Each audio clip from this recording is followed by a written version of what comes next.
My sister accidentally knocked over my $5,000 wedding cake after I refused to buy her a condo, so I made her lose everything she once took for granted. I am Cassandra, 29 years old, and I never thought my own sister would sabotage the happiest day of my life. Growing up with Heather was like living with a ticking time bomb. The 7-year age gap between us created a natural division, but it was our parents' treatment that truly separated us. From the moment she was born, Heather became the golden child, the baby who could do no wrong. Meanwhile, I was expected to be the responsible one, the example setter, the one who should know better. Our childhood home in suburban Pennsylvania was comfortable but not extravagant. Dad worked as an engineer while Mom taught elementary school. We had everything we needed, but luxuries were earned, not given. At least that was the rule for me. For Heather, the rules were different. When I was 16, I wanted a used car. I spent 2 summers working at the local ice cream shop, saving every penny until I could afford a beat-up Honda with 150,000 miles on it. I felt proud driving that car, knowing I had earned it through my own hard work. When Heather turned 16, our parents surprised her with a brand new Volkswagen complete with a big red bow on top. No job required, no savings needed. When I expressed my confusion about the double standard, Mom simply said, "Heather is more sensitive than you. She needs more support." This pattern continued throughout our lives. I worked multiple jobs to put myself through college, graduating with a business degree and only minimal student loans. Heather started and stopped 3 different majors with our parents covering her tuition, apartment, and living expenses each time. "Your sister is still finding herself," my father would explain when I questioned why they kept financing her indecision. "Not everyone knows their path as early as you did, Cassandra." Despite the favoritism, I built a successful career in real estate. Through diligence and networking, I established myself as one of the top agents in our area by my mid-20s. I purchased my first home at 26, a milestone that brought me immense pride. Heather, meanwhile, developed an expectation that everything should be handed to her. When she wanted a spring break trip to Cancun her sophomore year, she threw a tearful fit until our parents paid for it. When she admired a designer handbag in a mall window, it somehow appeared under the Christmas tree. Her approach to life became simple: want, demand, receive. Our parents justified their behavior as keeping the peace. "You know how Heather gets when she is disappointed," became their mantra, a phrase I would hear countless times throughout our lives. It was easier to give in than to weather the emotional storm that followed any denial. As adults, the pattern only intensified. Last year, Heather decided she needed a newer car because her 5-year-old Volkswagen was embarrassing her. After our parents hesitated, she stopped speaking to them for 3 weeks. They eventually gave in, helping with the down payment on a luxury SUV she clearly could not afford on her part-time barista salary. When she wanted to join her friends on a 2-week European vacation, she expected me to contribute. "You make so much money selling those big houses," she argued. "What is a couple thousand to you?" When I refused, she spread rumors among our extended family that I had become selfish since finding success. 3 years ago, I met Jordan, an architectural engineer with a level head and strong sense of fairness. Coming from a family with healthy boundaries, he immediately noticed the dysfunction in mine. "Your parents are setting Heather up for a lifetime of disappointment," he observed after witnessing one of her tantrums over our mother refusing to buy her concert tickets. "The real world will not cater to her like this." Jordan became my strongest ally, encouraging me to set boundaries while offering perspective I desperately needed. When I would waver feeling guilty about saying no to my family, he would remind me that true love sometimes means allowing people to experience the consequences of their actions. Our engagement 2 years ago shifted family dynamics yet again. Suddenly, attention was on me in a way it had never been before. Heather, who had always been the family focal point, struggled with this change. "I assumed I would be your maid of honor," she stated when I asked my best friend, Amanda, instead. "We are sisters after all." What she failed to recognize was that Amanda and I spoke daily, supported each other through every life challenge, and had a relationship built on mutual respect. Heather and I shared DNA, but little else. Still, to keep the peace, I made her a bridesmaid and included her in all wedding activities. Looking back, I should have seen the warning signs. Every dress fitting, every venue visit, every planning session became an opportunity for Heather to redirect attention to herself. But nothing prepared me for what would happen when she decided that my wedding day was the perfect leverage point to get what she wanted, most property she had not earned. Planning my wedding should have been one of the happiest times of my life.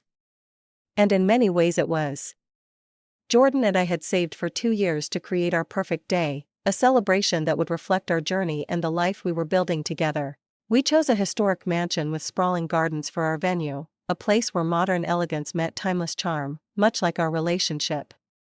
My dress was a custom creation designed to complement the architectural elements Jordan loved while incorporating the vintage aesthetic that spoke to my heart. The flowers, the music, the vows we wrote ourselves, all came together beautifully in our planning. But one element held special significance beyond all others: the cake. This was not just any wedding cake. My grandmother had been a celebrated baker in our hometown, known for her unique flavor combinations and structural masterpieces. Before she passed away 5 years ago, she had given me her prized recipe book with one request: use the champagne buttercream for your wedding day. It was what I made for my own. And there is no better way to start a marriage than with something that sparkles. I found a baker who worked with me for 6 months to recreate my grandmother's champagne buttercream, testing sample after sample until the taste transported me back to her kitchen. The cake itself was designed as a 5-tier masterpiece with hand-piped details mimicking the architectural elements of our venue and subtle nods to our shared passions. The price tag of $5,000 reflected both its artistic value and emotional significance. Heather, however, saw the cake as another example of me showing off my success. During a cake tasting session that I had thoughtfully included her in, she made her feelings clear. $5,000 for something everyone is just going to eat anyway, she scoffed loudly enough for the baker to hear. Must be nice to throw money around like that. What she failed to understand was that Jordan and I had budgeted carefully for every aspect of our wedding. We had prioritized certain elements like the cake and photography while making compromises in other areas. We had declined a live band in favor of a DJ, chosen seasonal flowers to reduce costs, and limited our guest list to 120 people instead of the larger celebration we initially envisioned. As a bridesmaid, Heather created constant friction. When I selected sage green dresses for the bridal party, she complained that the color washed her out. When I arranged a weekend at a mountain cabin for my bachelorette party, she pushed for a more expensive trip to Las Vegas. When the makeup artist created a subtle, elegant look for the bridal party, Heather insisted her own makeup be more dramatic to stand out.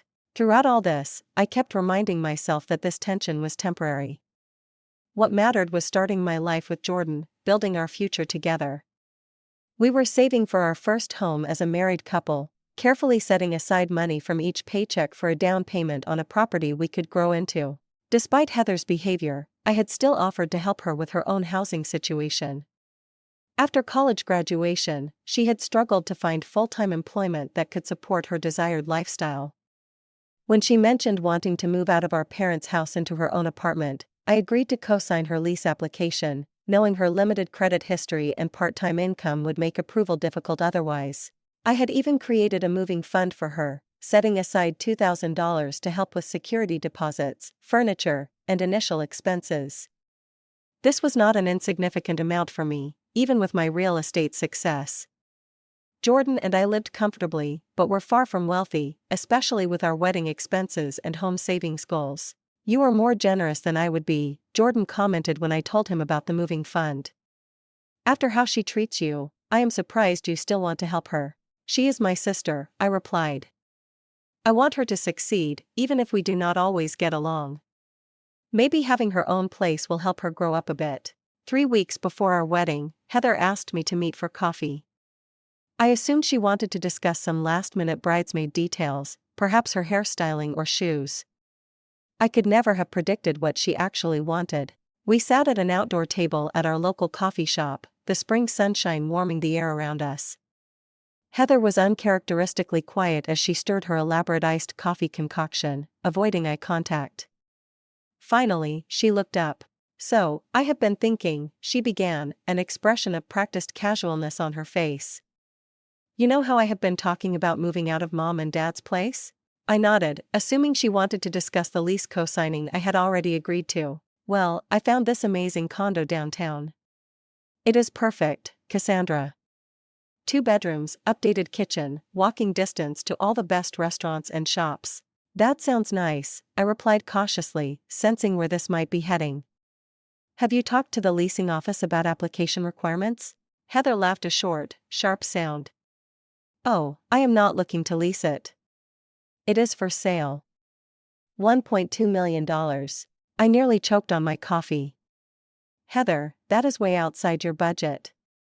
Even with a good job, which you do not currently have, that would be stretching yourself too thin. That is the thing, she said, leaning forward with an intensity that immediately put me on guard. I do not need it to be in my budget. You are a real estate agent. You make commission on million-dollar properties all the time. You and Jordan have all that money saved up. I sat in stunned silence as she continued. My birthday is coming up in 2 months. I want the condo as my gift. You could buy it for me or at least cover the down payment, as an early birthday gift, an investment in my future. The audacity of her request left me speechless. She wanted me to use the money Jordan and I had saved for our future home to buy her a luxury condo she had not worked for. The disconnect from reality was so profound, I wondered if she was joking. Heather, I said finally, keeping my voice calm and even, that is not a reasonable request. Jordan and I have been saving for our own home. I am happy to help you find an affordable apartment and co-sign your lease as we discussed, but I cannot buy you a condo. Her expression darkened instantly, the practiced sweetness vanishing. Why not? You make so much money selling houses. This would be nothing for you. That is not true at all, I explained. My commission is not pure profit. I have business expenses, taxes, and my own financial goals. Jordan and I have worked hard for every dollar we have saved. You are so selfish, she snapped, gathering her purse. You always have been. You have everything, the career, the perfect fiancé, the big wedding, and you cannot even help your own sister with one thing. As she stormed away from the table, I had a sinking feeling that this request was far from over. With our wedding day approaching, I feared Heather had just set a collision course that would impact more than just our already strained relationship. That evening, I recounted the coffee shop conversation to Jordan, still in disbelief at the magnitude of Heather's request. We sat on our apartment balcony, the spring evening cool enough to require light jackets, but pleasant enough to enjoy the outdoor space we loved. 1.2 million, Jordan repeated, shaking his head, for a birthday present. Does she have any concept of money at all? Apparently not, I sighed, curling my legs underneath me on our patio chair, and she genuinely seemed to believe it was a reasonable ask, like I had been hiding millions of dollars and just refusing to share with her out of spite. Jordan reached over to take my hand, his thumb tracing calming circles on my palm. This is what concerns me about your family dynamics, Cass. Your parents have created this expectation in her that everything should be given freely without work or consequence. I know, I admitted. But what do I do now? Our wedding is 3 weeks away. I do not want this tension hanging over everything. You maintain your boundary, Jordan said firmly. Clear, compassionate, but firm. We cannot set the precedent that her outlandish demands will be met just to keep the peace. 2 days later, my parents invited us for Sunday dinner, a standing family tradition whenever possible. I knew Heather would be there and suspected she had already shared her version of our conversation with our parents. The moment we walked through their front door, the tension was palpable. Mom greeted us with hugs that felt slightly stiffer than usual. Dad asked about wedding details with forced enthusiasm. Heather sat at the dining table, scrolling through her phone, not bothering to look up when we entered. During dinner, the conversation remained superficial until my father cleared his throat, a sign he was about to address something uncomfortable. Cassandra, he began, setting down his fork. Your sister mentioned that she found a nice condominium downtown. She thought you might be willing to help her with it. The careful phrasing told me everything I needed to know. Heather had presented a watered-down version of her demand, positioning herself as the reasonable party seeking modest assistance rather than someone demanding $1 million gift. Yes, she asked me to purchase a $1.2 million condo for her as a birthday present, I clarified, making sure the actual request was clear. I explained that was not possible. My mother's eyebrows shot up, suggesting Heather had indeed misrepresented our conversation. Well, perhaps there is a compromise, she offered, glancing nervously between us. Maybe you could help with a down payment on something more modest. Heather finally looked up from her phone. I really love that particular building.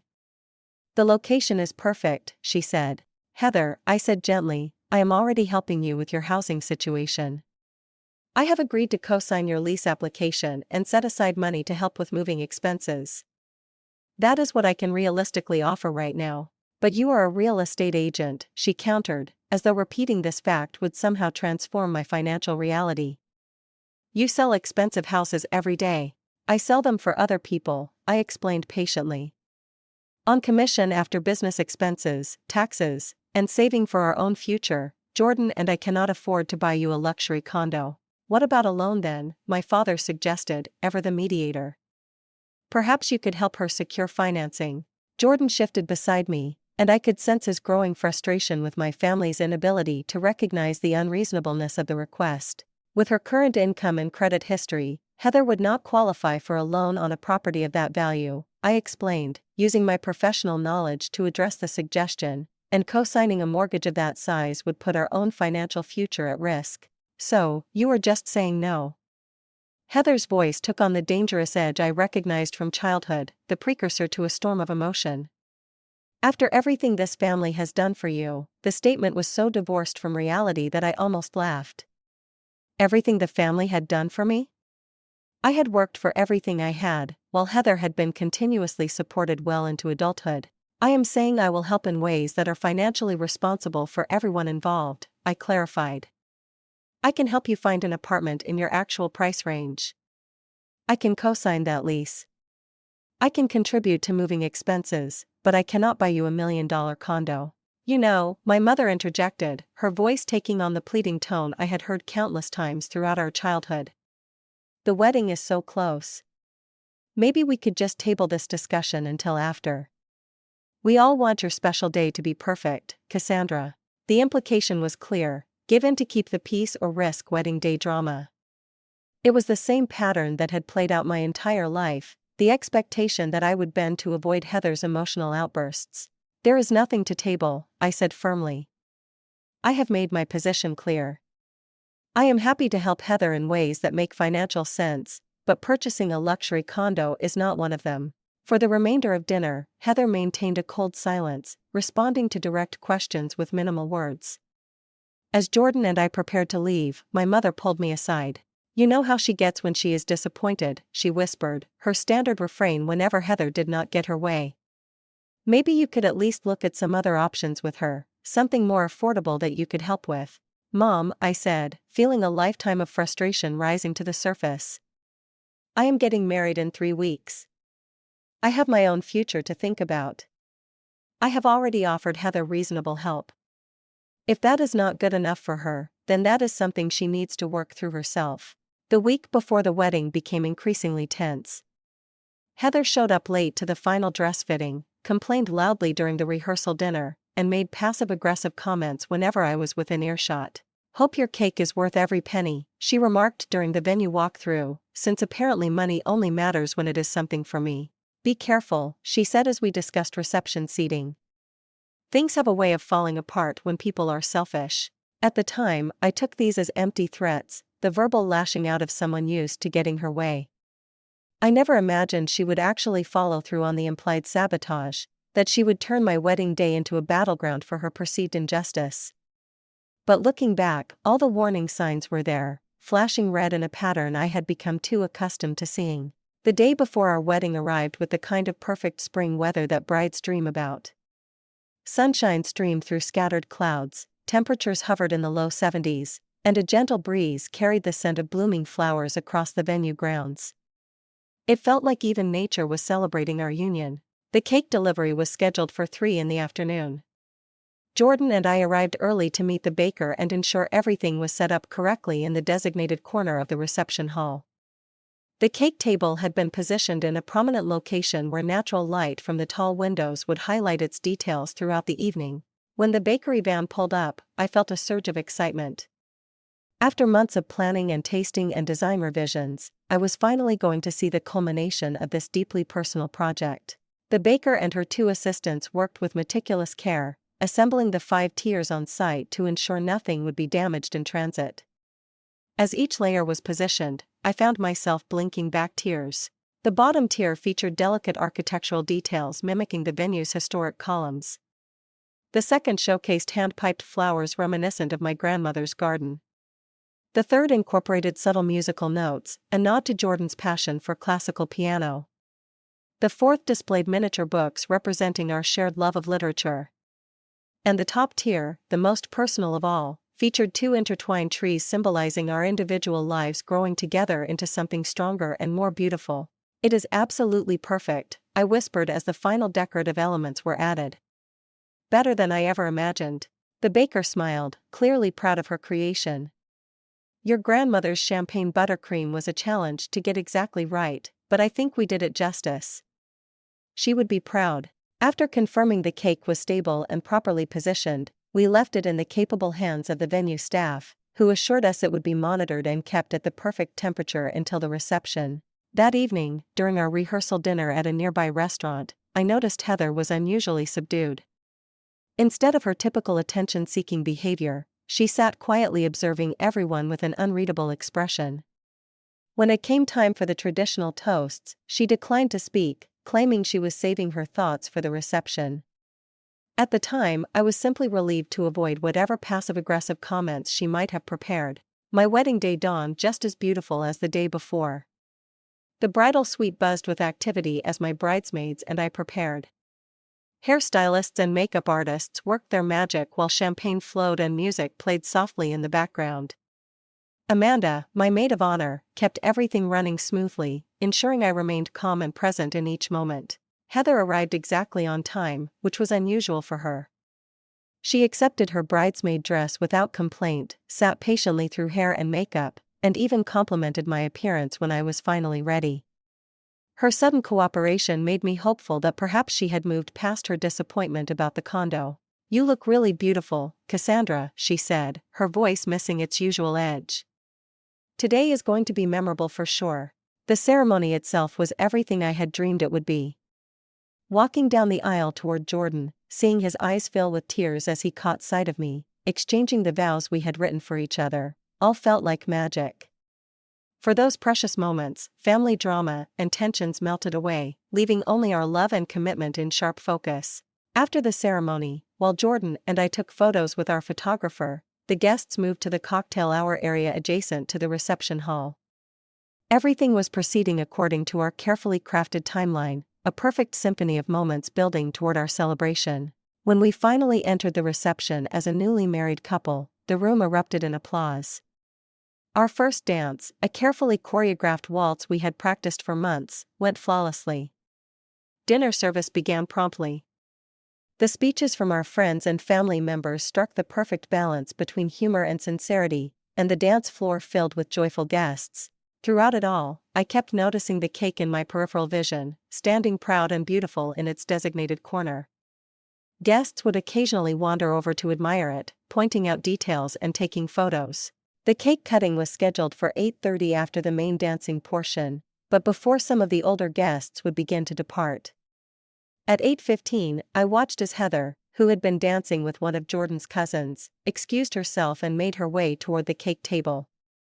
Something about her purposeful stride triggered an alarm in my mind, but before I could react, she had already reached her destination. What happened next seemed to unfold in slow motion, though it took only seconds.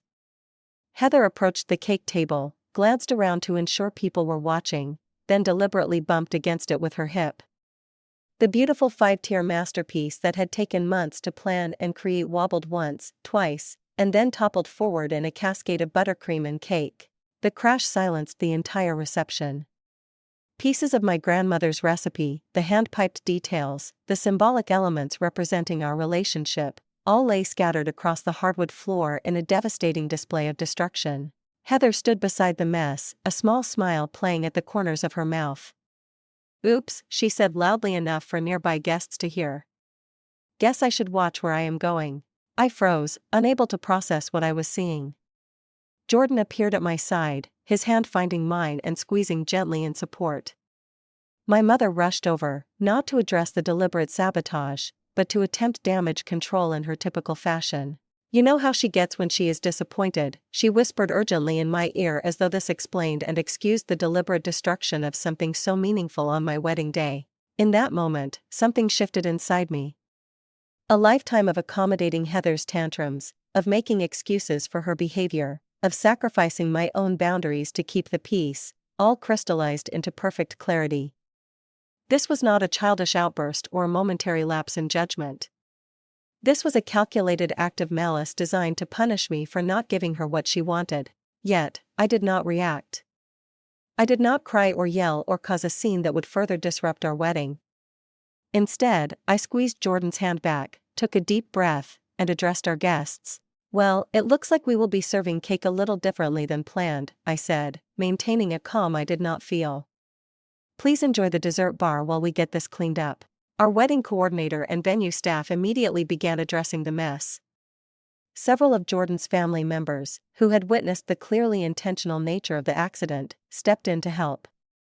My friend Amanda quickly organized the dessert bar service to compensate for the lost cake. Throughout it all, I maintained my composure, refusing to let Heather's actions define our wedding day. We continued with the reception, dancing and celebrating with our guests, who thankfully focused on our joy rather than the cake disaster. But inside, I was done. Done with the enabling. Done with the excuses.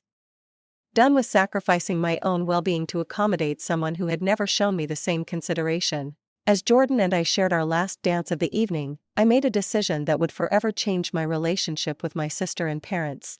"I know that look," Jordan said softly as we swayed to the music. "You have reached your limit.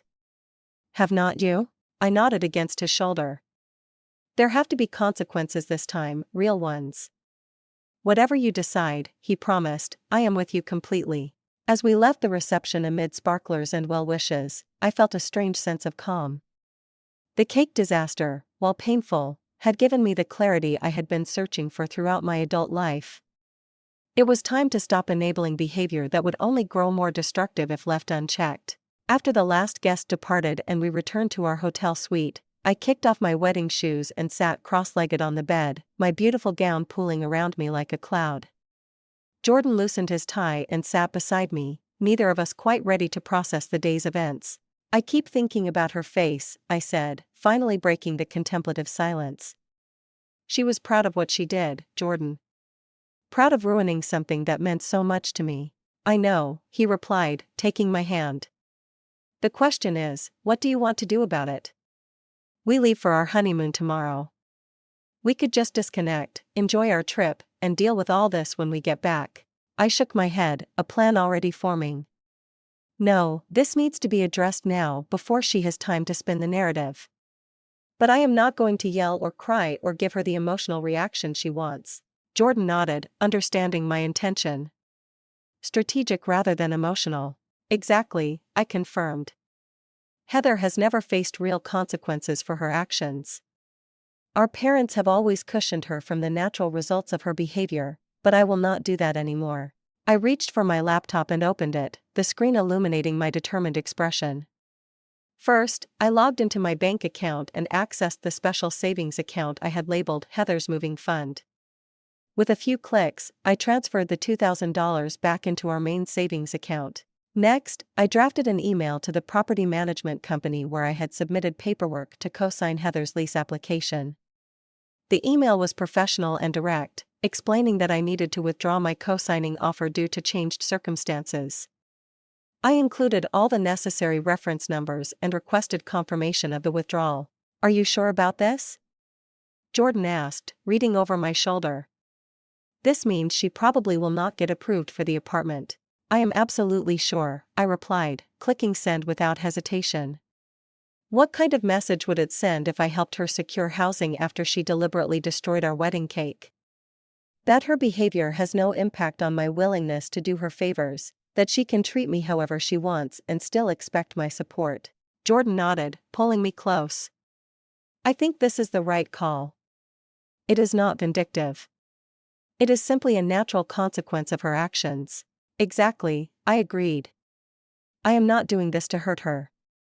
I am doing it because continuing to enable her behavior hurts everyone, including her, in the long run. My phone began buzzing with text messages from my parents. They had clearly spoken to Heather and were now attempting to minimize the situation. It was just a cake, my mother wrote.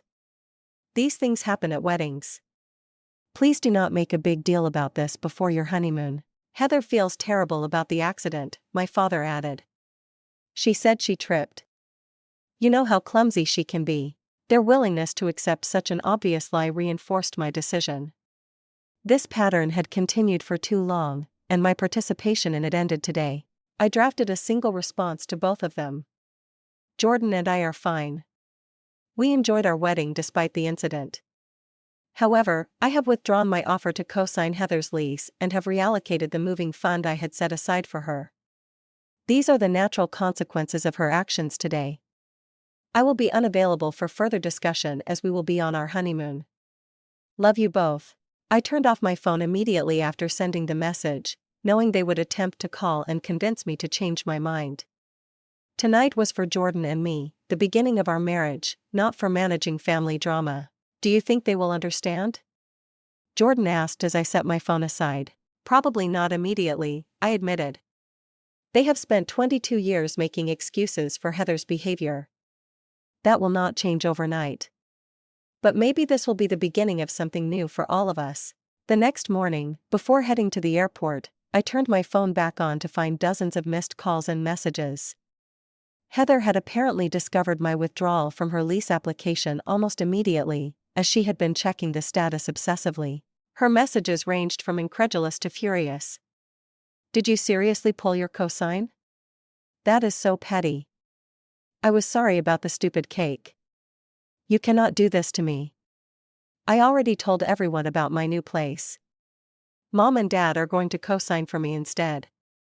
So, your little revenge plan failed. My parents' messages were more measured, but carried the same underlying expectation that I would relent. Cassandra, we understand you are upset, but this seems extreme. Your sister made a mistake. We all make mistakes. Please reconsider. Heather was counting on moving into that apartment next month. Call us when you land. We can work this out as a family. I showed the messages to Jordan, who shook his head in disbelief. They still do not get it, do they?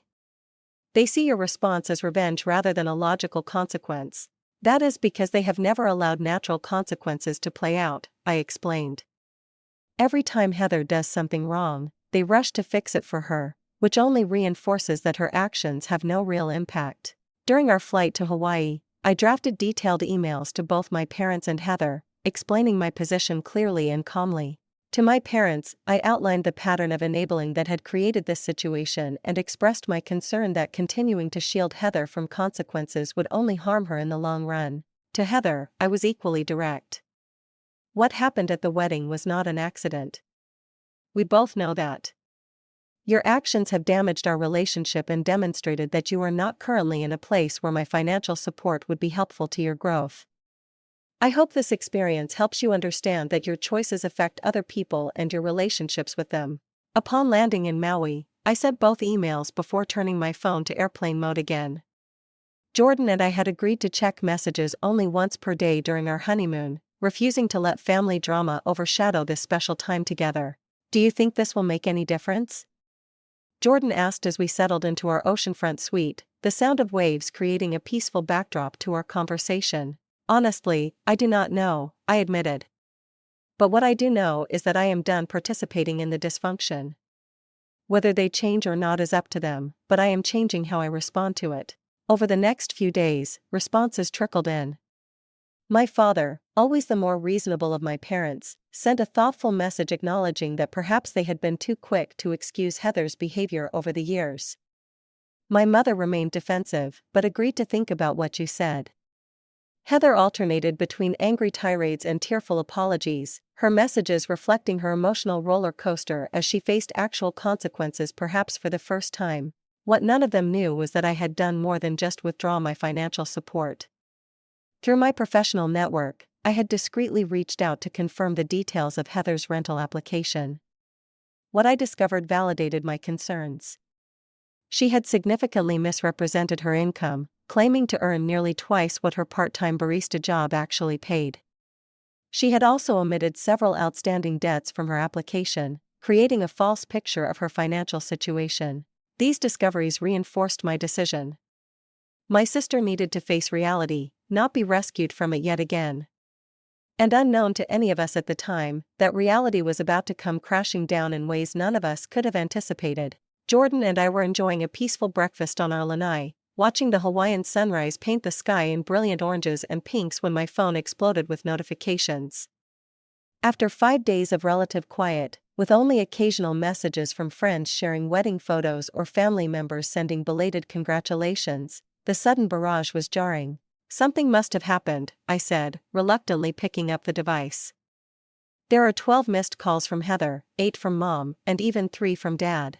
Jordan set down his coffee cup, his expression concerned.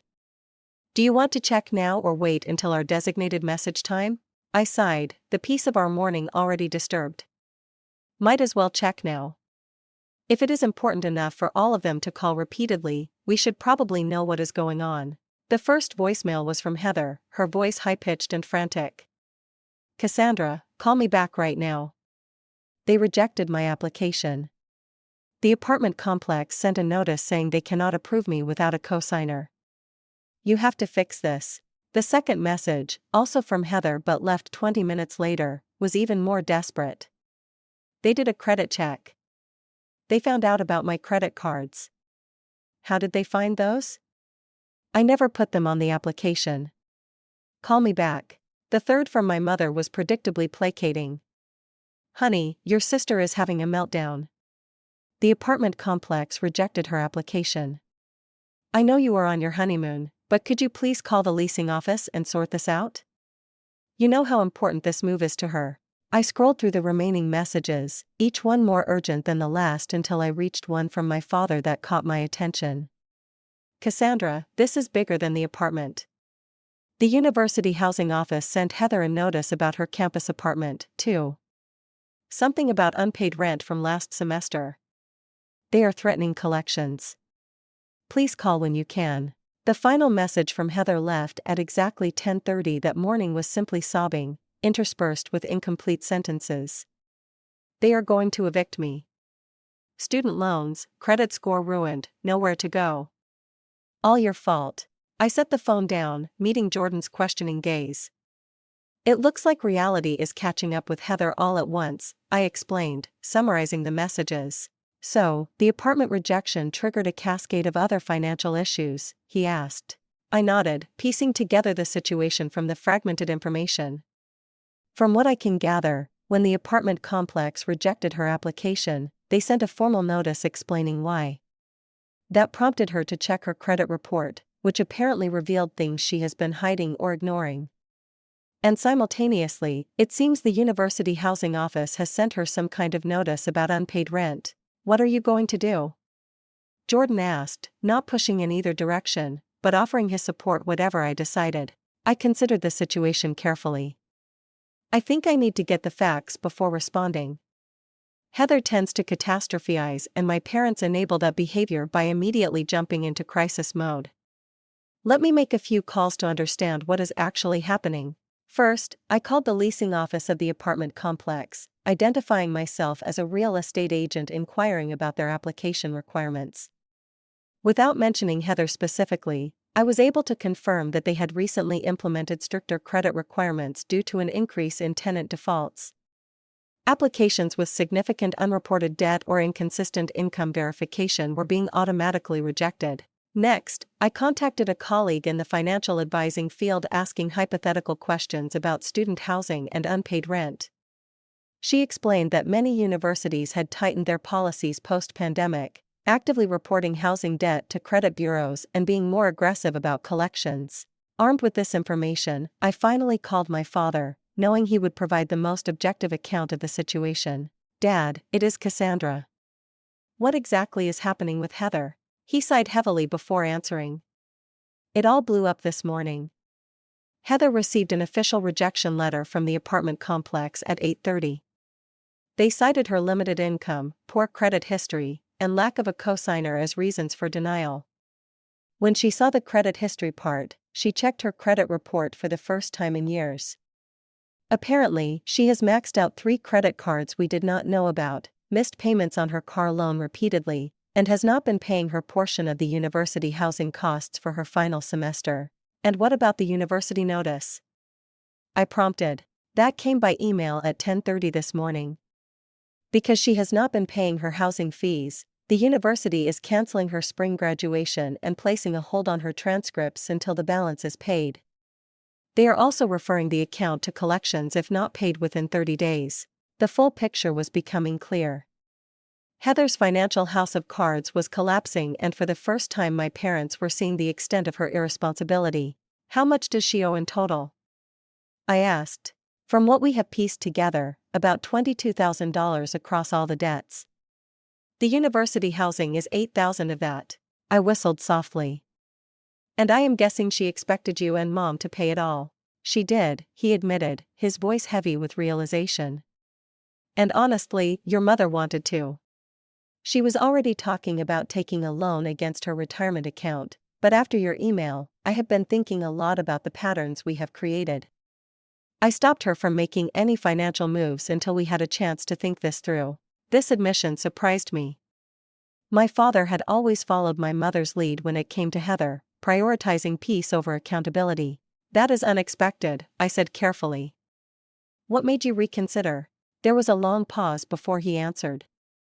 The cake, Cassandra. I saw what happened at your wedding. Everyone did. It was not an accident, and pretending it was has been eating at me. When you called us out on our enabling behavior, it hit home harder than you know. His words brought unexpected tears to my eyes. So, what happens now? I asked. Your mother and I are meeting with Heather this evening to discuss options. She wants us to pay everything off and co-sign her new lease application. I am less convinced that is the right approach. Would you like my thoughts? I offered, careful not to push too hard on this fragile new awareness. Please, he replied. You have always had a clearer perspective on these dynamics than either of us. I took a deep breath, organizing my thoughts. I think Heather needs a path forward that includes both support and accountability. Paying off all her debts without any responsibility on her part would just reinforce the pattern. But leaving her completely on her own might be too overwhelming for her to manage, given that she has never had to face consequences before. What would that middle path look like? He asked. It could involve conditions, I suggested. Maybe you help with the university housing debt so she can graduate, but only if she attends financial literacy classes. Maybe you help her find a more affordable apartment, but require her to maintain full-time employment. Maybe you help restructure her credit card debt, but have her meet with a financial advisor monthly to stay on track. Conditions, my father repeated as though testing out the concept. That actually makes a lot of sense. After ending the call with my father, I turned to Jordan, who had been giving me privacy while remaining supportively nearby. It sounds like this might be a turning point for your family, he observed. Maybe, I agreed cautiously. At least for my dad. Mom will be harder to convince, and Heather will fight any solution that requires effort on her part, but it is a start. Later that evening, my father called again to update me on their family meeting. As expected, Heather had initially rejected any solution that included conditions or personal responsibility. I just need help this one time, she had insisted, according to my father. Then I will get everything under control. My mother had backed her up, arguing that adding conditions would only stress Heather further when she was already struggling. But for the first time, my father had stood firm. We will help you with the university housing debt so you can graduate, he had told Heather. But only if you agree to financial counseling and find a full-time job within 30 days. For the other debts, we will help you create a payment plan, but you will be responsible for making the payments. Heather had stormed out, slamming doors and declaring them the worst parents ever. But an hour later, she had returned with a different attitude. She asked what kind of job she could get with her degree that would cover her expenses. My father reported a note of pride in his voice. It was the first practical question she has asked in years. That is huge, I acknowledged. Did you discuss the apartment situation? We did. We agreed that the luxury downtown apartment is completely off the table. She needs to find something within her actual budget. Your mother and I might help with the security deposit, but only after she has proven she can maintain steady employment for a few months. As I ended the call, I felt cautiously optimistic. One conversation would not undo a lifetime of unhealthy patterns, but it was a beginning, a crack in the foundation of enabling that had shaped our family dynamics for so long. Do you think it will last? Jordan asked as we prepared for a sunset dinner cruise, our honeymoon continuing despite the family drama unfolding thousands of miles away. I do not know, I admitted.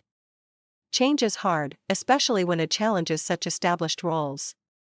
But I think seeing the full extent of Heather's financial irresponsibility was a wake-up call, especially for my dad, and my refusal to swoop in and fix everything might have given him permission to step back as well.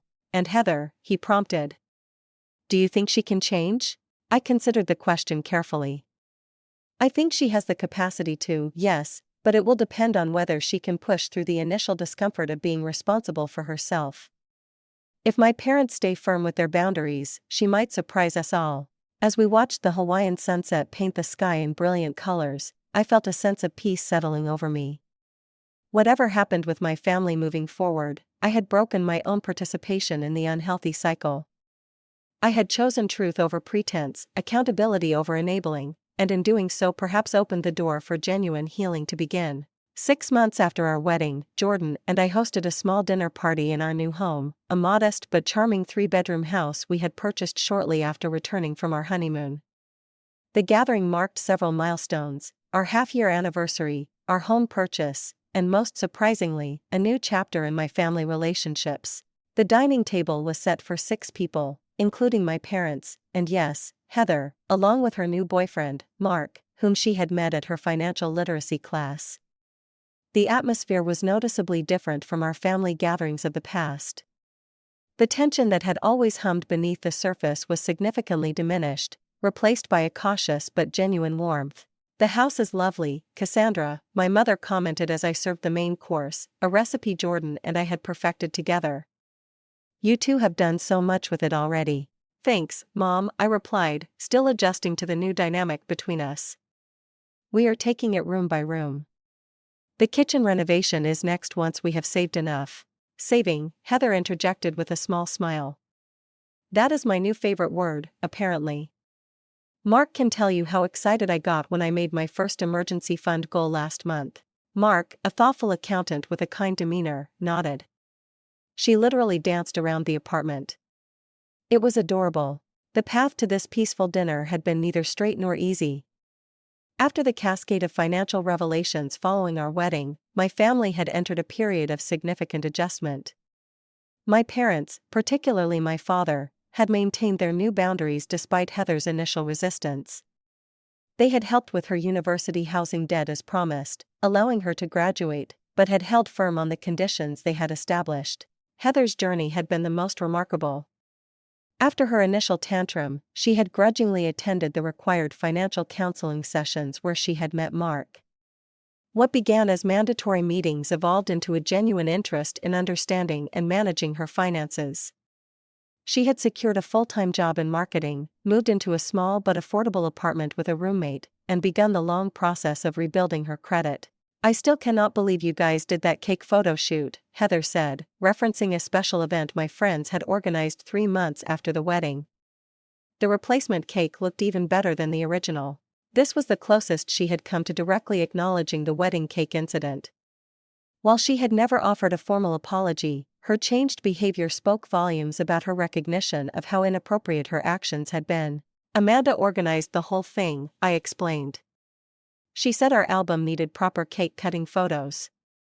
It was actually really fun to get dressed up again for the shoot. The conversation flowed naturally throughout dinner, touching on work, future plans, and family news without the undercurrent of competition or tension that had characterized our interactions for so long. When Heather shared her promotion at work, there was genuine pride in her voice rather than the need for validation that had previously colored her accomplishments.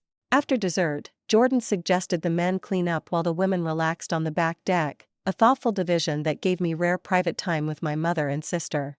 As we settled into the comfortable outdoor furniture, watching the sunset paint the sky in hues of pink and orange, my mother reached for my hand. "I owe you an apology, Cassandra," she said softly. "For so many years, I asked you to accommodate Heather's behavior rather than addressing it. I thought I was protecting her, but I was actually making things worse for everyone, especially her." The admission caught me off guard.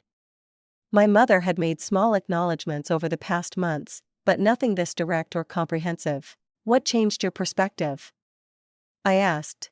She glanced at Heather before answering. "Watching Heather these past few months, seeing how capable she actually is when faced with real expectations, I realized we underestimated her all along.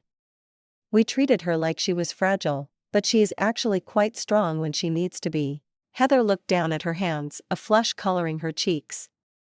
"I was not exactly encouraging you to see me any other way," she admitted.